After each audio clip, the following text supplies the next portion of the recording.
Get your concealed carry permit online in 1 hour with armamerica.org. If you're watching this on YouTube, hey, I'm Luke from Arm America. Go ahead and click the link below the video to go to our website. It'll just be much easier to follow along with everything that way. How can you get your concealed carry permit in Alaska? Luckily for you, you live in a state that embraces constitutional carry. That means that you don't actually need a concealed carry permit to be allowed to carry a concealed handgun in your state. Unfortunately though, it doesn't let you carry a concealed handgun out of state. If you'd like to expand the number of states that you're allowed to carry in, your best option is probably to get a Virginia non-resident permit. And the reason for that is because a Virginia concealed carry permit is actually one of the strongest concealed carry permits. It has reciprocity with 35 other states, meaning that it can be accepted as a valid concealed carry permit in 35 other states. For the purposes of this video, I'm going to assume that you are over 21, you don't live in Virginia, you're not a criminal, and you want to get a Virginia non-resident concealed carry permit. Our goal at Arm America is to simplify the process. We've gotten it down to 3 easy steps, and it only takes about an hour. The first and most time-consuming step is to get a certificate for completing a firearm safety course. This can be done completely online. The second step is to fill out Form SP248,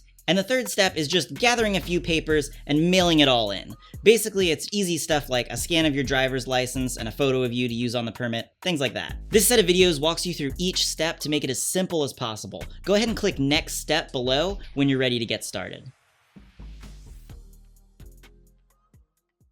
The first step to getting your Virginia non-resident concealed carry permit is to get a certificate for completing a firearm safety course. This can be done completely online. Go ahead and click below the video. You're going to see a button that says Get Certified Now. Click on that, and it's going to open a link to Virginia Concealed in a new tab. Virginia Concealed has a great firearm safety course, so we're just going to scroll to the bottom of the page here, and you'll notice that there is a video right here that says Safety Training Course Virginia Concealed Carry Permits. So this is a 40-minute video, and you're going to go ahead and hit play on that, watch the whole video, and then at the end of that, you can click here and say, I agree to the terms of use. Click here to begin your test, and this opens an 11-question open note test here. Once you fill out this test, you can click to submit your results, and then you'll have to pay. It's great because they let you take the course for free and redo the test as many times as you want until you pass. Once you pass the test, you pay. It's like $60, and they email you your certificate for passing the firearm safety course. The course is like 40 minutes long, and it has a ton of great information in it, and Virginia Concealed really does want you to watch the entire video. They don't want you to just click and then skip to the test. But if during the test you're having a little bit of trouble remembering or anything like that, since it is an open note test, we have an FAQ here on the bottom of step 1 that you can look to, and that's just got a lot of helpful hints and reminders for things just in case you missed it and it's, taken you a while to find it, scrubbing back through the video. So feel free to refer to that if it's helpful. Once you've finished the 11-question test and you've been emailed your certificate, you're ready to move on to step 2. So go ahead and scroll back up on our website and then just click on next step to move on to step 2. The second step to getting your non-resident Virginia concealed carry permit is to fill out Form SP248. If you look on this page right below the video, you should see a button that says Complete Form SP248. If you're on a computer, which is the ideal way to do this, you can click on that, and it's going to open in a new tab where we can fill in the information. If you're watching this on a phone, it's going to try to download it, which is a little bit more confusing, so I do recommend doing this on a computer. But yeah, so let's look at this. So SP248 is the form that you need to fill out, and this is the legal form that we're turning in. So let me just go through how this works and try to help explain it. Of course, you need to fill it out accurately with your own information, but I'm just going to sort of zoom in here and work on this so that you can have a bit of an idea of how it works. For the purposes of this video, we're going to, of course, assume that you are not a Virginia resident, so I'm going to go ahead and check non-resident here. You can leave file number blank, and then let's come down to step number 1 here. We got full legal name, so you're going to put in your first name. I'm just going to type in first your middle name and then your last name. Here you're going to put in your birthday in step 2. Let's just type in some random digits here. You're of course going to use your real information. And then you're going to put in your street address here. City, county, state, and then zip code. And then also notice here that it wants you to attach a separate list of all the addresses that you have lived at in the past 5 years. We're going to come back to that later. But yeah, so also notice here you've got the option to add your email. I would definitely recommend doing that because then they can just send you an email in 5 years when your permit's about to expire and you can re-up it rather than having to deal with it the other way. Here they want to know a little bit of information about you, how tall you are, weight, sex, race, hair color, eye color, all that good stuff, and social security number. Now, they're not actually allowed to require you to put your social security number, and some people may not want to do it, but I would suggest that you put your social security number because it helps keep it from, it just makes it easier because they're trying to verify your information and make sure who you are, and they can do that without your social security number. But if you just give them your social security number, it makes their jobs easier, so you're more likely to get your permit faster. So put in your social security number there, and place of birth, you're going to enter that. Country of citizenship, of course, is going to be the United States. Phone numbers, and then here we're on to this whole section. This whole section here is basically just, are you a bad guy? So I'm assuming that you're not a bad guy, in which case you're just going to check no on all these boxes, but let's go through what they are real quick just in case.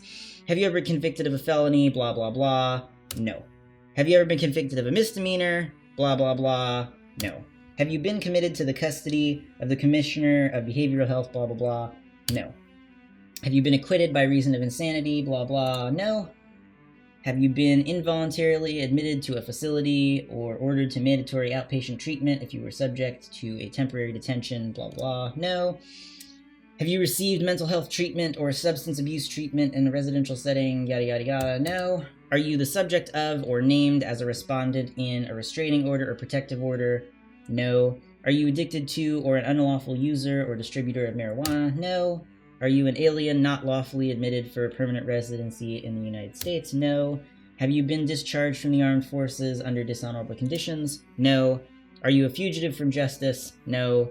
Do you have any criminal charges pending? No. Have you, within a 3-year period, immediately preceding the date of blah, we're just going to say no to this one.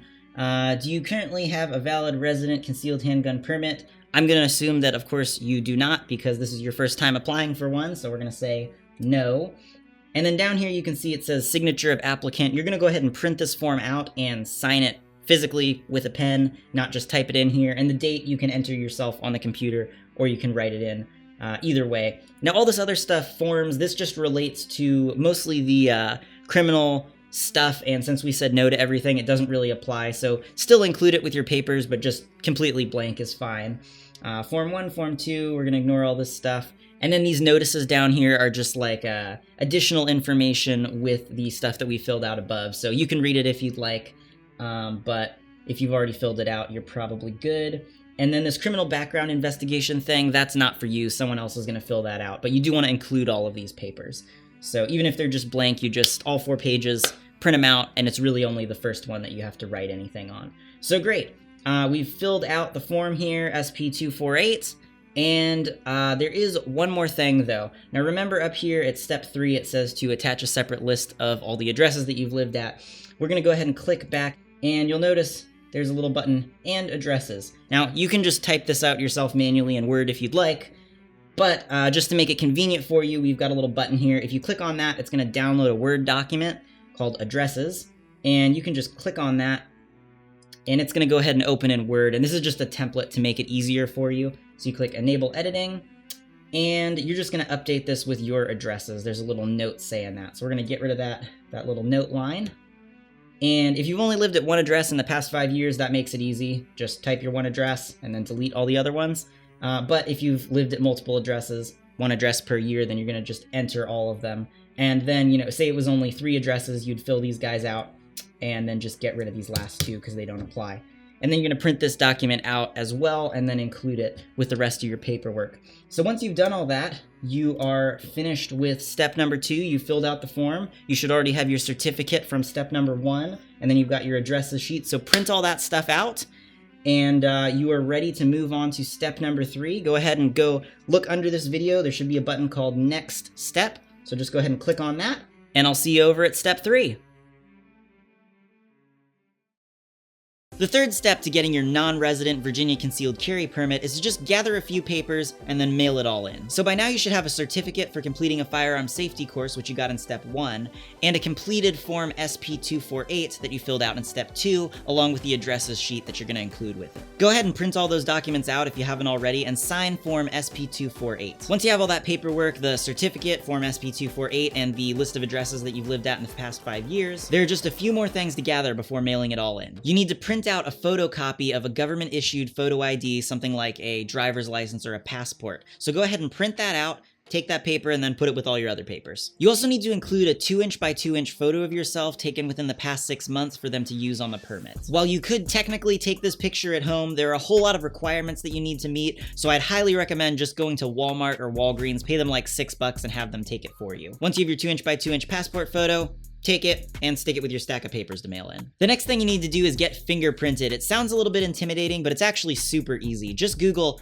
fingerprinting services near me and you'll see a whole bunch of results. Go ahead and pick one and go in and get your fingerprints taken. It should cost less than $50. The important thing to get from this is your fingerprints on applicant fingerprint card FD258. Virginia does not accept electronic submission of fingerprints. They'll only accept your fingerprints if you include applicant fingerprint card FD258 with your prints on them when you mail everything in. So make sure to leave with a copy of applicant fingerprint card FD258 with your prints on it.